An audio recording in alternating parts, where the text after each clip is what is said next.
俄罗斯拿下这个巴赫穆特，那是一个标志性的胜利，但是呢，它也有一个副作用，就是加速了北约援助乌克兰 F-16战机。这 F-16战机要是再搭载这个风暴之影巡航导弹的话，它会不会成为所谓的终极灭俄神器呢？俄罗斯顶得住吗？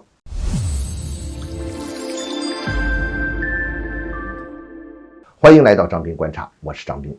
要说这个美国我们注意看，它挑起俄乌冲突是相当的绵密的计划和一步一步的步骤，它都是往前去推进的。你看冲突发生以来，美国和北约呢，它也是按照这个战况一步步的发展来升级各种援助。它既不能让乌克兰太厉害，让这个西方在政治上承担太多的风险，它也更不能让乌克兰垮了，让这个整个俄乌冲突熄火。现在乌克兰你看它军事上非常的被动了，特别是缺乏防空和空中作战能力，这两方面基本上快耗尽了，所以呢就要考虑援助 F-16战斗机了。援助战机它这个武器呢远比坦克远比装甲车辆和一些防空系统要来得重要。其实在很大程度上，它意味着它会把这个军事冲突引向升级的程度。这个美国和英国这两家人家是昂萨亲兄弟，他秉承着昂萨海洋霸权的一贯战略，就是隔岸平衡。所谓的隔岸平衡，咱说白了吧，就是隔岸挑事儿，让你们打起来，不让你们把这个战火烧起来，然后我从中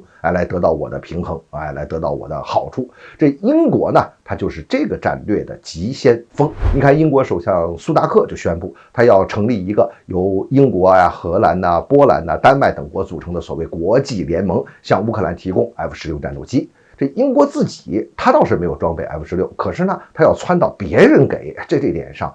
英国是非常的积极。美国现在对这个事情呢还是有一点保留的，因为美国认为这个 F-16战斗机机密太高，有这个敏感技术，说一旦要是被俄罗斯给击落了之后，那不就让俄罗斯把这些技术给搞去了嘛？所以美国呢现在反对欧洲国家未经美国的允许去培训 F-16飞行员，或者向乌克兰转交这个 F-16战斗机，说如果真要是援助，真要是搞，那你这个大盘子必须在我的美国操控之下这个牵扯到美国在整个北约体系的一个根本话语权和决定权的这么一个问题。英国不久之前呢援助了乌克兰这个巡航导弹就是由英国、法国还有意大利联合研制这个风暴之影巡航导弹嘛。这种巡航导弹这个是现在北约系统的主力的远程打击武器，它的增程型射程可以达到560公里，这个呢是北约首次援助真正意义上的远程攻击武器。你看，这又是英国在这儿挑的头，反正在每个关键的时刻，英国总是会走在这个急先锋这个导弹一旦乌克兰拥有了之后呢，可以打击俄罗斯的纵深目标如果说再从这个边境地区发射的话，现在就能打到莫斯科了。而这个 F-16呢，正好可以挂载风暴之影